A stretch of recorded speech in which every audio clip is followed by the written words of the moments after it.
Are you thinking about selling in Europe, or are you currently selling in Europe and you're not really 100% sure about whether you should be doing the European fulfillment network or doing pan-European? I'm going to share you my thoughts, and this is something I've been thinking about quite a bit. I actually had a rep from Amazon who is on the team that supports the US sellers who are selling in Europe, and I'm currently selling in all 5 European marketplaces. And basically it was, we'll do all this stuff for you. We'll look over the translations of your listings to make sure that they're working well.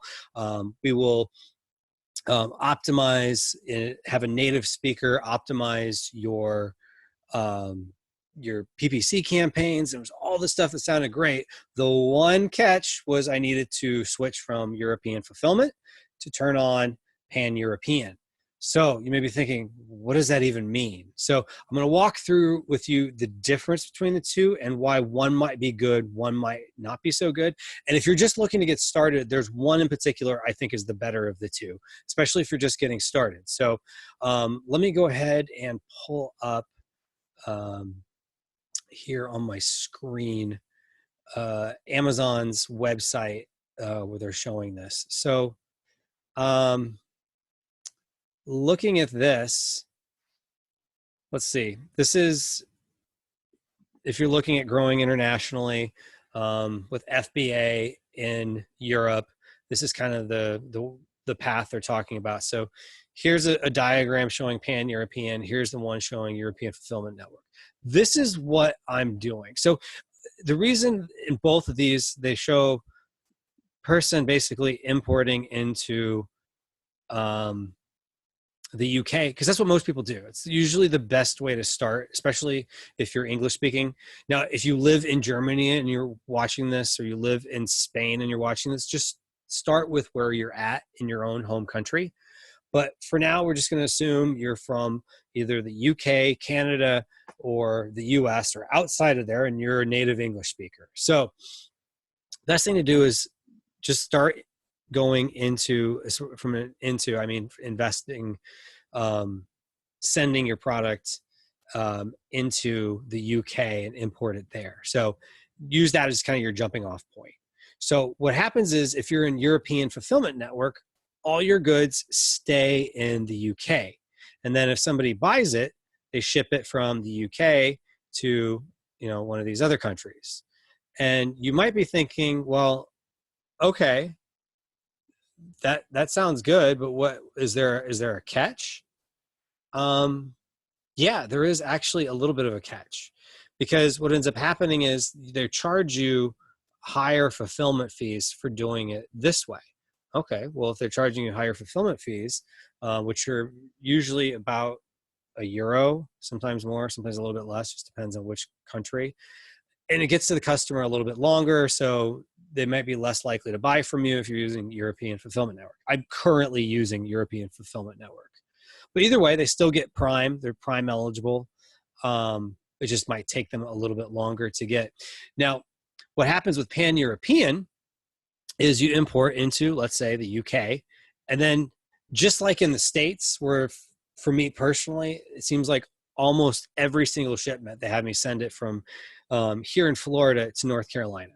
And then they will ship it to different states. It's kind of the same thing where they ship it to different countries. Now, I'm no VAT expert, so please do your own research. But the way it's structured is that you are pretty much going to have to right away register for VAT if you're importing into the UK, and then you've checked pan-European.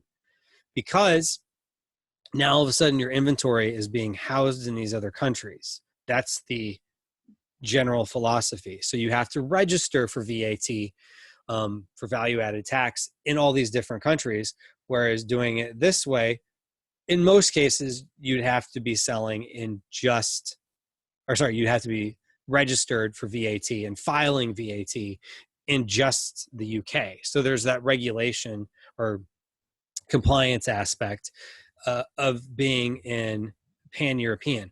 Now, what ends up happening is the goal is that over time, your sales are increasing. So anywhere in these other countries they show that they're shipping to, because these are where there's Amazon marketplaces, it could be anywhere between 30-ish thousand pounds and 100,000 pounds of sales.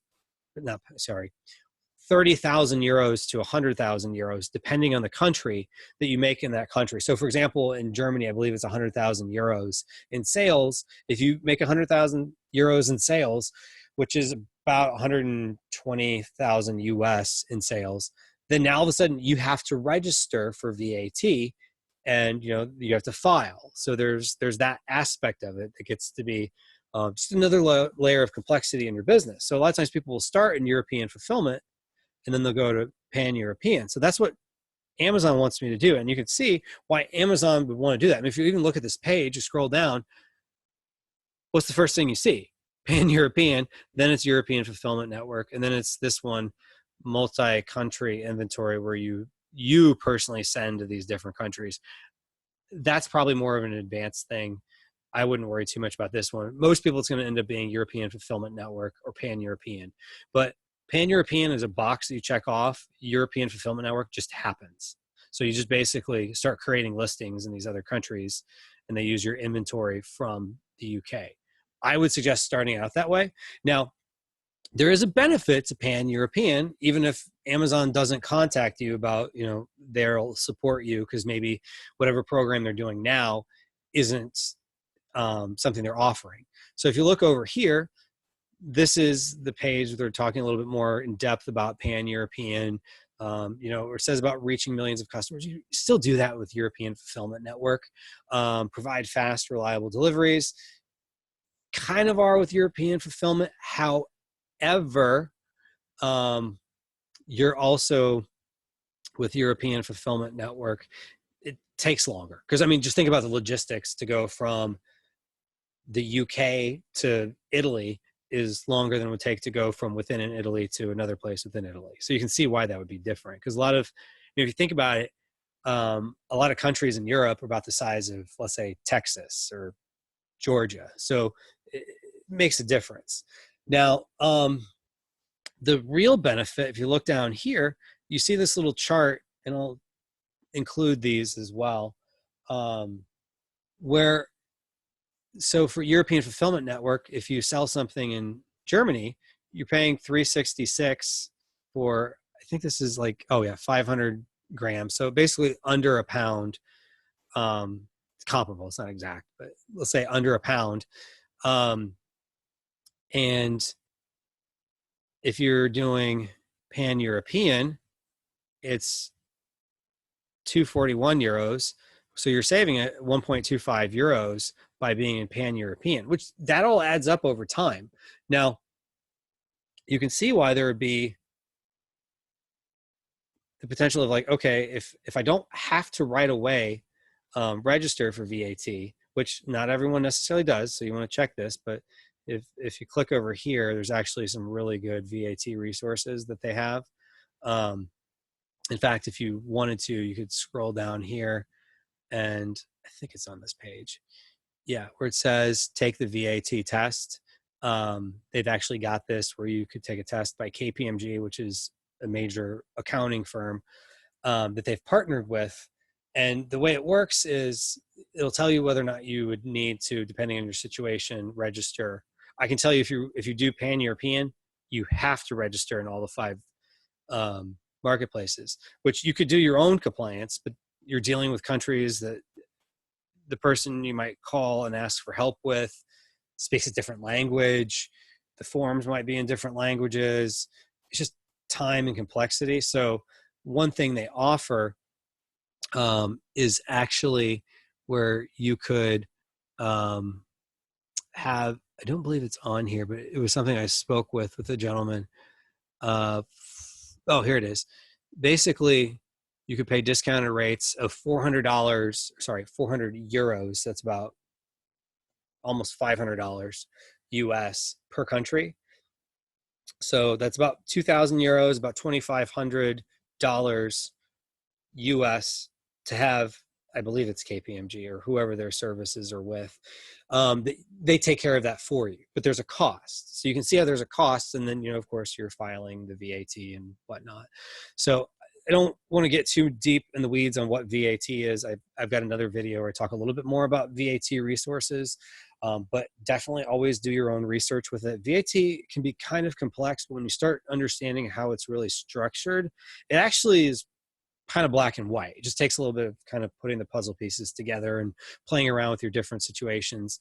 But it's going to come down to you. What's better for you, to be in pan-European or to be in European fulfillment network?